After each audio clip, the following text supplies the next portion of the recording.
বিএনপির যেহেতু নেতৃত্বকারী দল, তারাই সংখ্যাগরিষ্ঠতা পেয়েছেন। বিএনপি চেয়ারম্যান জনাব তারেক রহমান, যিনি মোটামুটি ভাবে এখন বাংলাদেশের প্রধানমন্ত্রী হিসেবে শপথ নেওয়ার অপেক্ষায় আছেন। তিনি সরকার গঠন করবেন। তো তিনি আগে বলেছিলেন যে জাতীয় সরকার গঠিত হবে।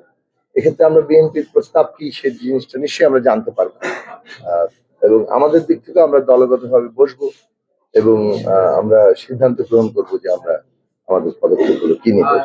তবে যেটাই ঘটুক, আমরা মনে করি যে এই যুগপৎ জোট সরকার যেটা গঠিত হতে যাচ্ছে, আমাদের বাঞ্ছারামপুরের যে আমাদের কর্মপরিকল্পনা, সেটা আমরা তাদের কাছে তুলে ধরতে পারবো এবং তারা এই বিষয়ে জনগণের যে আকাঙ্ক্ষা এবং ভালোবাসা, কেননা বাঞ্ছারামপুরবাসী কিন্তু এই যে কর্মপরিকল্পনার উপরই সবচেয়ে বেশি আস্থা এবং ভরসা রেখেছে।